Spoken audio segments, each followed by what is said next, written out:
Hello friends, इस video में दोस्तों बात करने वाले हैं हिंदी फोर्थ पेपर का लास्ट यूनिट इकाई 7। यहाँ पर मूल्यांकन नाम है और 5 नंबर का दोस्तों आपका ये यूनिट है। यहाँ से 5 नंबर के क्वेश्चंस पुटअप होंगे, तो हम दोस्तों इतना ही इस वीडियो में पढ़ेंगे जिससे आपका जो 5 नंबर हैं वो कवर हो जाएं और ज़्यादा आपका फालतू में टाइम वेस्ट ना हो। मेन पॉइंट्स को हम देखते हुए चलेंगे जहाँ से क्वेश्चंस जो हैं हर बार एग्जाम में आते हैं और आगे भी आएंगे। तो देखिए, पहला जो हमारा क्वेश्चन यहाँ पर बन रहा है कि मूल्यांकन कहते किसे हैं। टाइटल से हमारे यही दिमाग में आता है पहला पहला कि मूल्यांकन कहते किसे हैं, और कई बार दोस्तों ये मूल्यांकन किसे कहते हैं प्रश्न आया हुआ है, तो आपको थोड़ा सा ध्यान से देखना है। तो मूल्यांकन का शाब्दिक अर्थ क्या होता है? मूल्य आंकना कि कितना क्या आपने सीखा है। सिखाने के बाद आपका जो मूल्यांकन होता है उसमें पता चलता है कि आपने कितना क्या सीखा है। तो इस तरह से मूल्य आंकना। हिंदी शिक्षण में मूल्यांकन से तात्पर्य है इस बात की जांच करना कि शिक्षण के परिणाम स्वरूप छात्रों के व्यवहार में कितना क्या परिवर्तन हुआ है, कितना क्या सीखा है। शिक्षण से पूर्व शिक्षण उद्देश्यों को निर्धारित किया गया था। शिक्षण द्वारा छात्रों को उनकी प्राप्ति किस स्तर तक हुई है। अध्यापक अपने शिक्षण कार्य में कहाँ तक सफल हुआ है। बच्चों की रुचियों, रुझानों, योग्यताओं और व्यवहार में कितना परिवर्तन हुआ है। तो इस बात का अनुमान जो है मूल्यांकन द्वारा ही संभव होता है, मूल्यांकन द्वारा ही इसका पता लगाया जा सकता है। तो इस प्रकार से मूल्यांकन द्वारा विषय वस्तु के ज्ञान की जांच तो होती है, साथ ही बालक की रुचियों, अभिवृत्तियों, योग्यताओं, दृष्टिकोणों आदि के परिवर्तन तथा विकास की जांच भी की जाती है। इसलिए मूल्यांकन का क्षेत्र परीक्षा की से अधिक व्यापक होता है, क्योंकि परीक्षा का संबंध केवल विषय वस्तु के ज्ञान की जांच से ही होता है। अपितु यहाँ पर देखिए, मूल्यांकन के अर्थ एवं प्रकृति को और अधिक स्पष्ट करने के लिए यहाँ कुछ प्रसिद्ध परिभाषाओं पर विचार करते हैं। तो पहली यहाँ पर परिभाषा देखिए, मेन जो परिभाषा है एग्जाम में काफ़ी बार आया हुआ क्वेश्चन है कि सीसी रोस द्वारा मूल्यांकन के प्रति क्या परिभाषा है, क्या विचार थे उनके। तो मूल्यांकन का प्रयोग बच्चे के संपूर्ण व्यक्तित्व अथवा शिक्षा की समूची स्थितियों की जांच प्रक्रिया के लिए किया जाता है। तो इसको थोड़ा सा आपको ध्यान से देख लेना है, 1 नंबर का क्वेश्चन यहाँ से आ सकता है। अब बात करते हैं मूल्यांकन की विशेषताएं क्या क्या होती हैं। तो पहली है यथार्थता, दूसरी विश्वसनीयता, जांच में सुगमता, चौथी है यहाँ पर वस्तुनिष्ठता, 5वीं है व्यवहारिकता, 6ठी है वैज्ञानिकता और 7वीं है तार्किकता। इनके बारे में थोड़ा आगे हम डिटेल में पढ़ लेंगे। अभी देखिए यहाँ पर हिंदी शिक्षण में मूल्यांकन हेतु कितने प्रकार के होते हैं प्रश्न। पहला देखिए, निबंधात्मक होता है, लघुत्तरात्मक होता है और वस्तुनिष्ठ यहाँ पर होते हैं। तो पहला दोस्तों यहाँ पर देख लेते हैं निबंधात्मक क्या होता है। तो निबंधात्मक प्रश्न, इन प्रश्नों को वर्णनात्मक भी प्रश्न भी कहा जाता है। इनमें पूरा डिटेल में देखा जाता है कि किसी टॉपिक आपको दे देंगे और उसके बारे में आपको डिटेल्स लिखेंगे, आपके तर्क किस प्रकार से प्रस्तुत कर सकते हैं, तर्क प्रस्तुत करने की क्षमता कितनी है और विचारों में कितनी मौलिकता है। तो इन सभी को जांचने के लिए निबंधात्मक प्रश्नों का प्रयोग किया जाता है। तो इसको थोड़ा इनमें ऐसा ही है, आप अगर डिटेल में पढ़ना चाहें तो वीडियो को पॉज करके थोड़ा सा पढ़ लेंगे, ज़्यादा कुछ खास इसमें नहीं है। नेक्स्ट है यहाँ पर लघुत्तरात्मक प्रश्न। अब लघुत्तरात्मक प्रश्न क्या होंगे? छोटे प्रश्न, यानी कि 10-15 पंक्तियों में या फिर कुछ 3-4 बिंदुओं में ही इनका उत्तर होता है और इसमें जो है छोटे उत्तर होते हैं। और नेक्स्ट है यहाँ पर वस्तुनिष्ठ प्रश्न। तो वस्तुनिष्ठ प्रश्न क्या होंगे कि MCQ वाले, 4 ऑप्शन दिए होगा वो वाले। तो ये प्रश्न जो होते हैं वस्तु स्थिति पर आधारित होते हैं। इन प्रश्नों के उत्तर देने में छात्रों को स्वतंत्रता नहीं होती, क्योंकि प्रत्येक प्रश्न का एक विशिष्ट उत्तर होता है तथा छात्र से वही विशिष्ट उत्तर देने की आशा की जाती है।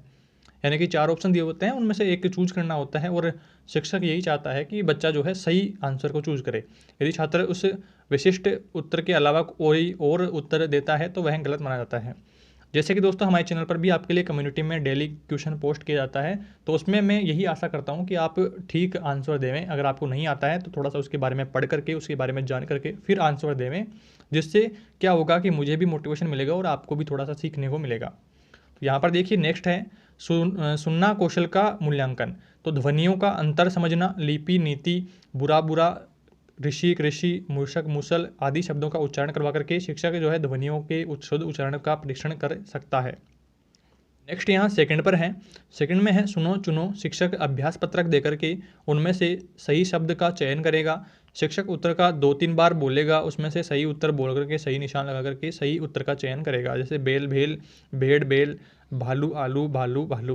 तो इस तरह से बोलेगा तो सही उत्तर आपको चूज करवाया जाएगा शिक्षक के द्वारा। तो इस तरह से आपको इसमें लिख देना है। नेक्स्ट है सुनो करो। शिक्षक विभिन्न प्रकार के आदेश निर्देश देना, छात्र इनको सुनकर के तदनुसार किया करेगा। वैसे जैसे पुस्तक लाओ, बाहर जाकर आओ, चित्र में रंग भरो, वहाँ जाकर बैठो। तो इस तरह से निर्देश दिए जाएंगे शिक्षक द्वारा और छात्र जो है उनका अनुसरण करेंगे।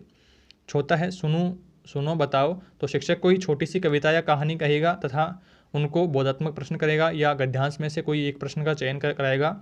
शिक्षक कोई छोटी छोटी पहेली की पंक्तियाँ सुनाएगा और उत्तर पूछेगा। तो इस तरह से आपका मूल्यांकन किया जाएगा। पांचवा है वार्तालाप या संवाद से। तो विभिन्न स्थितियों में शिक्षक वार्तालाप व संवाद करेगा तथा एकांकी का कथानक प्रस्तुत कर उससे स्वाभाविक रूप से पात्रों, संदर्भों, वातावरण की स्थिति में बोलने के लिए कहेगा। इस प्रकार बोलने में, सुनने व शब्द भंडार का मूल्यांकन किया जा सकता है। नेक्स्ट हम यहाँ पर बात करें पठन क्षमता के विकास का मूल्यांकन किस तरह से होता है। तो यदि हमें बच्चे की पठन क्षमता विकास के मूल्यांकन के तरीकों को जानना है तो सबसे पहले हम क्या करेंगे, यह समझिए कि पढ़ने का जो अर्थ है सिर्फ पढ़ना नहीं है बल्कि समझ के साथ पढ़ना है, यानी कि विषय वस्तु को ठीक प्रकार से जानना है। लिखे हुए को सिर्फ बाँच लेना पढ़ना नहीं है, अपितु पूरा ढंग से समझना। आप बच्चे को आदेश दें कि पाठ 4 निकालो और पढ़ो, तो इस तरह से आप कोई भी एक एक्टिविटी बच्चे को दे सकते हैं। बालक ने यह पढ़ लिया और आप समझ गए कि यह पढ़ना जानता है, तो यह ठीक नहीं है। आप यह भी जानने की कोशिश करें कि जो उस बच्चे ने पढ़ा है उसे समझ में भी आया है या नहीं। तो इस तरह से लिख देंगे। अब नेक्स्ट बात करते हैं पठन कौशल का मूल्यांकन। तो पठन कौशल का जो मूल्यांकन है वो पठन कौशल के मूल्यांकन में अनेक कुशलताएँ समाहित है। अक्षरबोध, शब्द सांचों की पहचान, अर्थग्रहण करते हुए पठन, वाक्यों में छिपे हुए भावों को समझना आदि कुशलता है। पठन 2 प्रकार का होता है, सहस्वर पठन और मौन पठन। सहस्वर पठन क्या होता है, जैसे मैं अब बोल करके आपको समझा रहा हूँ या बोल करके मैं पढ़ रहा हूँ, तो ये क्या है, सहस्वर पठन है। और मौन पठन यानी कि मैं अपने मन में पढ़ूँ तो वो मौन पठन होगा। तो इस तरह से आप समझ रहे हैं। नेक्स्ट है यहाँ पर पढ़ो और बताओ। तो कहानी, कविता, अनुच्छेद, यात्रा वृत्तांत आदि को लेकर के पठन को कहा जाए। फिर उससे संबंधित बोधात्मक प्रश्न किए जाएँ। भाषिक सामग्री बालकों के स्तर के अनुरूप होनी चाहिए। नेक्स्ट है यहाँ पर गद्य या पद्य का वाचन। तो इसमें यति, गति, आरोह अवरोह, हाव भाव के अनुसार कविता पठन का मूल्यांकन किया जाए। विराम चिन्ह स्तर बदलकर गतिपूर्वक पठन का चयन ध्यान रखा जाए और गद्यांश का पठन कराया जाए। एकांकी का पठन पात्रानुसार अभिव्यक्ति की जांच की जाए। तो इस तरह से आप मूल्यांकन कर सकते हैं। लेखन कौशल मूल्यांकन। तो लेखन कौशल में लिपि चिन्हों की पहचान, ध्वनि लिपि चिन्हों के मध्य समन्वय की अपेक्षा की जानी चाहिए। शुद्ध लेखन, शुद्ध व सुंदर व स्पष्ट लेखन, स्वतंत्र लेखन के आधार पर मूल्यांकन किया जाए, जिससे मूल्यांकन हो पाएगा। नेक्स्ट यहाँ पर आगे है चित्रित वर्णन।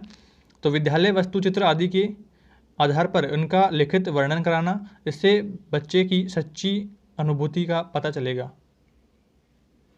नेक्स्ट है कहानी, अनुच्छेद, संवाद लेखन, पत्र लेखन। इनमें बच्चों की कल्पना शक्ति, चिंतन और भाषा प्रयोग शुद्धता का मूल्यांकन संभव है। नेक्स्ट है यहाँ पर विद्या रूपांतरण। कविता को गद्य रूप में, कहानी को संवाद रूप में, एकांकी को गद्य रूप में परिवर्तन करके लिखवाया जाए। नेक्स्ट है मुहावरे, लोकोक्ति का वाक्य प्रयोग लिख करके। पांचवा है श्रुत लेकर आकर के। छठा है रूपरेखा लेकर निबंध, कहानी लिखवा करके। सातवां है शिक्षाप्रद शीर्षक आधार पर लिखवा करके।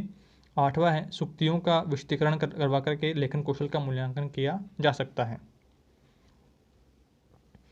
अब आगे है मौखिक मूल्यांकन। तो कक्षा अध्यापक कक्षा के वातावरण का, छात्र के व्यवहार, कार्य की पहल, सचेष्टा आदि का अवलोकन कर अपना मत बनावे तथा शिक्षकों की मीटिंग प्रस्तुत करे। जयंतियों, वार्षिकोत्सव, प्रार्थना सभा प्रतियोगिताओं में शिक्षक समूह आकलन कर सकते हैं। भाषण में प्रस्तुति, विषय वस्तु, क्रमबद्धता, प्रभाव, स्पष्टता के अनुसार मूल्यांकन करें। नाटक के मूल्यांकन में कक्षाभिनय, रंगमंच अभिनय के समय पात्रानुसार स्वर बदलकर अभिव्यक्ति का मूल्यांकन करें। छात्र नाटक पठन के समय पात्रानुसार स्वर बदल करके प्रभावी ढंग से वाचन करें, इसका ध्यान रखा जाए जिससे मूल्यांकन संभव हो सके। आगे बात करें तो पद्य साहित्य का मूल्यांकन। तो पद्य साहित्य का मूल्यांकन देखिए, पद्य के मूल्यांकन में निम्नलिखित बिंदुओं का ध्यान रखा जाना चाहिए। पहला है भावपूर्ण सहस्वर पठन, दूसरा है नाद सौंदर्य, थर्ड है यहाँ पर शिल्प सौंदर्य। अब शिल्प सौंदर्य में यहाँ पर छंद, रस, अलंकार, भाषा, प्रतीक, बिंब, साहित्य आदि का ध्यान रखा जाना चाहिए, जिससे प्राय भाषा के सभी कौशलों को किसी न किसी प्रकार साधन के रूप में स्वीकार किया जाना चाहिए। नेक्स्ट है यहाँ पर गद्य साहित्य का मूल्यांकन। तो कविता की तरह सहस्वर पठन को स्थान दिया जाना चाहिए। उच्च प्राथमिक माध्यमिक स्तर पर मौन पठन भी कराया जा सकता है। पठन के बाद चिंतनात्मक प्रश्न भी पूछना चाहिए। सेकंड है गद्य में कथ्य और अभिव्यक्ति की समझ का मूल्यांकन किया जाए। थर्ड है कहानी निबंध में मुख्य विचार क्या है, विचार प्रस्तुति में शब्दों, वाक्यों, भाषा शैली का प्रयोग आदि का मूल्यांकन किया जाए। शिक्षक व अवबोधात्मक कौशल परक प्रश्न पर विशेष ध्यान देना चाहिए और लोकोक्ति, मुहावरे, सूक्तियों आदि पर ज्ञानात्मक प्रश्न पूछे जा सकते हैं। नेक्स्ट अब देखिए आत्मकथा। तो आत्मकथा जीवनी यात्रा वृत्तांत का मूल्यांकन कैसे करेंगे। तो शब्दों, वाक्यों में छिपे हुए अर्थ का छात्र कहाँ तक समझो पर पता लगाया जाए। नेक्स्ट है प्रश्न पाठ आधारित होने चाहिए, पाठ को विस्तार देने वाले होने चाहिए। थर्ड है प्रश्न निबंध, चिंतन, विश्लेषण पर कल्पनाशीलता को बढ़ावा देने वाले हों। चौथा है अनुमान लगाने की क्षमता का विकास करने वाले, भाषा की बारीकियों को समझने वाले प्रश्न होने चाहिए। नेक्स्ट है नाटक एकांकी का मूल्यांकन कैसे करेंगे। तो पहला है इसमें पात्रों की भूमिका देकर संवाद करावें, कथा व अभिव्यक्ति संबंधी प्रश्न पूछे जाएंगे तब मूल्यांकन हो पाएगा। नेक्स्ट है यहाँ पर कक्षा अभिनय, रंगमंच पर अभिनय भी कराया जा सकता है। थर्ड है एकांकी के तत्वों की समालोचना कराई जाए जिससे मूल्यांकन नाटक एवं एकांकी का हो पाए। आगे हम बात करते हैं अच्छे मूल्यांकन की विशेषताएं क्या क्या है। कई बार दोस्तों एग्जाम में क्वेश्चन आया हुआ है, तो मूल्यांकन की महत्वपूर्ण विशेषताओं को ध्यान में रख लेना आवश्यक है, मूल्यांकन कार्य में अधिकाधिक विशेषताओं का समावेश हो सके। तो यहाँ पर देखिए पहली विशेषता है यथार्थता, जो कि हमने अभी स्टार्टिंग में पढ़ी थी। तो यथार्थता के बारे में थोड़ा जान लेते हैं। तो मूल्यांकन यथार्थवादी होना आवश्यक है, जिन इकाइयों पर बल दिया गया है उन्हीं का परीक्षण होना चाहिए, अर्थात शिक्षण के माध्यम से विद्यार्थियों को जो सिखाया गया है मूल्यांकन उसी पर आधारित होना चाहिए, जो बच्चों को पढ़ाया गया है उसी का मूल्यांकन करना चाहिए, जिससे मूल्यांकन में स्पष्टता यहाँ पर रहे। दूसरा है विश्वसनीयता, मूल्यांकन में विश्वसनीयता अति आवश्यक है। किसी शिक्षक द्वारा समय अंतराल में उसी विद्यार्थी का मूल्यांकन किया जाता है तो विद्यार्थी का स्थान वही होना चाहिए जो पूर्व में मापन व मूल्यांकन द्वारा प्राप्त हुआ था। प्राप्तांकों में असमानता न होनी चाहिए, यानी कि कुछ दिन पहले जिस बच्चे का मूल्यांकन किया गया था और आज कुछ दिन बाद मूल्यांकन किया जा रहा है, तो उसका लेवल में, उसके शिक्षण लेवल में कमी नहीं आनी चाहिए, यानी कि बराबर रहना चाहिए या फिर ज़्यादा बढ़ना चाहिए। नेक्स्ट है जांच में सुगमता, तो मूल्यांकन पद्धति इतनी सुगम होनी चाहिए जिससे विद्यार्थियों की क्षमताओं, योग्यताओं तथा शैक्षणिक कुशलताओं की जांच सुगमता से की जा सके तथा उनकी कमियों और योग्यताओं को बताया जा सके। चौथा है यहाँ पर वस्तुनिष्ठता, तो प्रश्न ऐसे बनाने चाहिए जिसके उत्तर एक ही हो, एक ही उत्तर होगा तो जांचने में आसानी रहेगी। वस्तुनिष्ठता होने से मूल्यांकन में किसी प्रकार की मनमानी नहीं कर सकता, इससे मूल्यांकन सच्चा होता है। पांचवा है व्यवहारिकता, तो मूल्यांकन व्यवहारिक होना चाहिए ताकि उसे व्यवहार में लाया जा सके। छठा है वैज्ञानिकता, मूल्यांकन सत्यता, यथार्थता, वैधता, व्यवहारिकता और वस्तुनिष्ठता के गुण और लक्षणों के अनुकूल होने पर वैज्ञानिक दृष्टिकोण से ओतप्रोत हो सकता है। प्रश्नों के निर्माण में भी वैज्ञानिकता होनी चाहिए। सातवां है तार्किकता, तो पाठ्यक्रम की समस्त इकाइयों से प्रश्न पूछे जाते हैं, इससे विद्यार्थियों की चयन प्रवृत्ति समाप्त हो जाती है और वह संपूर्ण अध्ययन हेतु तत्पर होता है। अनेक प्रश्न तार्किक प्रश्न स्तर पर तैयार किए जाते हैं। वैज्ञानिकता की विशेषता के साथ तार्किकता का गुण भी आ जाता है। तो देखिए प्रश्न में क्या होता है कि एक टॉपिक से आपको क्वेश्चन एग्जाम में नहीं पूछे जाते। जैसे अब आपकी हिंदी की एग्जाम होगी तो हिंदी में पूरी बुक से आपके क्वेश्चन पूछे जाएंगे, जिसके लिए क्या करना होगा, आपको पूरी बुक पढ़नी होगी, न कि किसी एक यूनिट से क्वेश्चन आएंगे जहाँ एक यूनिट आपको पढ़ना। सही है, तो इस तरह से आप उदाहरण से समझ लेंगे। अब आगे बात करें तो NCERT राष्ट्रीय शैक्षिक अनुसंधान व प्रशिक्षण परिषद के द्वारा के अनुसार मूल्यांकन एक ऐसी सतत व व्यवस्थित प्रक्रिया है जो देखती है कि निर्धारित शैक्षिक उद्देश्यों की प्राप्ति किस सीमा तक हो रही है। नेक्स्ट है कक्षा में प्रदान किए गए अधिगम अनुभव कितने प्रभावशाली रहे हैं तथा व्यवहार परिवर्तन की प्रक्रिया कितने अच्छे ढंग से पूर्ण हो रही है। तो NCERT के द्वारा इन बातों का ध्यान रखा जाता है। इस तरह मूल्यांकन प्रक्रिया में निम्न 3 पक्षों या अंगों की उपस्थिति अनिवार्य रूप से पाई जाती है: शिक्षण उद्देश्य, अधिगम अनुभव, व्यवहारगत परिवर्तन। तो इस तरह से आप डायग्राम से भी आप समझ सकते हैं कि शिक्षण उद्देश्य और व्यवहार परिवर्तन और अधिगम से अनुभव जो हैं तीनों एक दूसरे से जुड़े हुए हैं। उपरोक्त विवरण से अब यह अच्छी तरह से स्पष्ट हो सकता है कि मूल्यांकन एक ऐसी व्यापक व बहुआयामी प्रक्रिया है जिसके माध्यम से शिक्षण अधिगम प्रक्रिया से जुड़ी सभी बातों का पूरी तरह मूल्य आंकने का प्रयत्न किया जाता है। अब देखिए दोस्तों नेक्स्ट यहाँ पर टॉपिक बचा है मूल्यांकन, सतत व व्यापक मूल्यांकन। ये टॉपिक दोस्तों रीट के लिए भी दोस्तों इंपॉर्टेंट है। अगर आप सीटेट की तैयारी कर रहे हैं तो उसके लिए भी इंपॉर्टेंट है, जिसके लिए दोस्तों अलग से मैंने उसका वीडियो बना दिया है, जिसका लिंक दोस्तों डिस्क्रिप्शन में है। तो आपको इस यूनिट के साथ दोस्तों उस वीडियो को भी जरूर देखना है, जिससे आपकी जो तैयारी है वो पूरी हो सके और आप आगे रीट या सीटेट के लिए भी आगे तैयार हो सकें। तो इस यूनिट में दोस्तों इतना ही।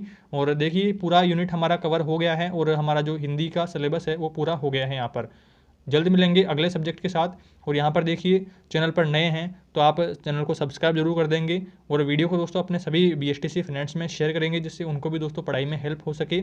और क्या आप सुझाव देना चाहते हैं, वीडियो से आपको कितना क्या समझ में आया है, कमेंट में आपको जरूर बताना है। वीडियो दोस्तों थोड़ा सा ये यूनिट जो है मूल्यांकन वाला थोड़ा हार्ड रहा है, बट फिर भी दोस्तों मैंने कोशिश की है थोड़े सरल इजी यहाँ पर इंपॉर्टेंट नोट्स बनाने की। तो उम्मीद है दोस्तों वीडियो आपको पसंद आया होगा। लाइक शेयर जरूर करें और कमेंट में आपको जरूर बताना है वीडियो कैसा लगा। चैनल पर नए हैं तो सब्सक्राइब आपको जरूर से कर देना है।